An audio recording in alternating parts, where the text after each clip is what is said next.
ہیں انہیں پہچان لو۔ سبحان اللہ سبحان اللہ۔ اے میرے پیارے اسلامی بھائیوں، اب حضرت عمر کا یہ ذکر خیر ہوا، آپ کا مرتبہ بیان ہوا، آپ کی عاجزی بیان ہوئی، جس کو نبی پاک نے اپنی زبان سے جنت کی بشارت دی ہو، مگر اس کے باوجود آپ کی عبادت کا حال کیا تھا کہ ساری رات عبادتیں ہوتی، گریہ وزاری ہوتی۔ اتنے بڑے صحابی ہو کر بھی اللہ کے خوف سے لرزتے تھے، آنسو بہاتے تھے۔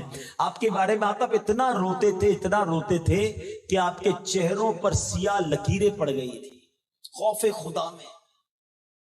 اتنی نیکیاں ہیں اور رات روتے گزر رہی ہے۔ ہمارے گناہ کم نہیں ہوتے مگر پھر بھی رونا نہیں آتا، پھر بھی خدا کا خوف نہیں ہے، پھر بھی مرنے کا ڈر نہیں ہے۔ اے میرے پیارے اسلامی بھائیوں، یہ صحابہ کرام کی زندگی ہمیں سکھا رہی ہے کہ جنہوں نے بڑے مرتبے ہو کر بھی عاجزی کے ساتھ زندگی گزاری، بڑے مرتبے ہو کر بھی خوف خدا میں زندگی گزاری۔ آج ہم میں سے کسی کو تھوڑا پیسہ مل جائے، تھوڑا نام مل جائے، تھوڑی شہرت مل جائے، علاقے کا کوئی بڑا بن جاؤں، ٹوری چینج ہو جاتی ہے، انداز ہی بدل جاتا ہے، غریبوں سے تو کوئی ہاتھ ہی نہیں ملاتا ہے۔ نہ کرو ایسا، تکبر قریب نہ آنے دینا۔ اللہ تعالیٰ کو متکبر پسند نہیں ہے۔ عاجزی ان کے ساری اختیار کرو۔ جتنے بھی صحابہ کو آپ پڑھیں گے نا، جتنے بھی ولیوں کو پڑھیں گے، زمانے میں ان کا نام ہوگا مگر وہ عاجزی اور ان کے ساری والے ہوں گے۔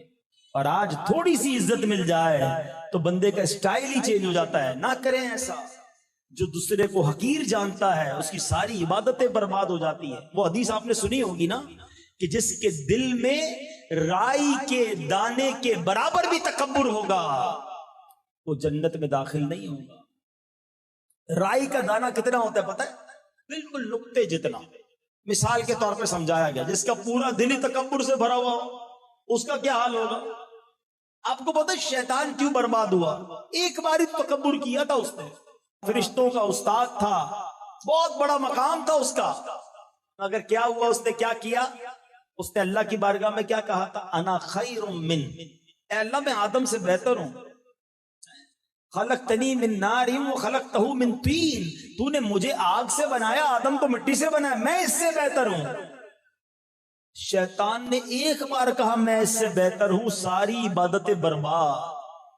جو روز کہتا ہے میں اس سے بہتر ہوں، یہ تو غریب ہے میں امیر ہوں، یہ جاہل ہے میں پڑھا لکھا ہوں، یہ چھوٹے خاندان سے میں بڑے خاندان سے ہوں، معاذ اللہ، اس کی زبان یہ ہے میں تو یہ ہوں۔ یہ تو روز لوگ کہہ رہے ہیں، یا تو زبان سے کہہ رہے ہیں یا اپنے انداز سے کہہ رہے ہیں۔ اس نے ایک بار کہا مارا گیا۔ جو روز کہتا ہے اس کا کیا حال ہوگا؟ کبھی مت سمجھنا میں کسی سے بھی بہتر نہیں ہوں، میں گناہ گار ہوں، میں تو سب سے بیکار ہوں، اللہ اچھے مسلمانوں کے صدقے مجھے اچھا بنا دے۔ کبھی یہ تکبر قریب مت آنے دینا۔ اور دوسری بات، اتنے سارے نیک اعمال ہوتے ہوئے خوف خدا ہے۔ اللہ مجھے اور آپ کو بھی خوف خدا نصیب فرمائے۔ ادھر 5 وقت کوئی نماز پڑھ لے، ایک آدھا حج کر لے، اس کو لگتا ہے جنت کا ٹکٹ مل گیا مجھے۔ نہیں جناب، یہ تہجد گزار تھے، یہ ساری رات تلاوت کرنے والے تھے، اور نبی پاک نے جنت کی بشارت دی، جن کا ذکر پچھلی کتابوں میں، قرآن میں جن کے فضائل، وہ پھر بھی روتے تھے۔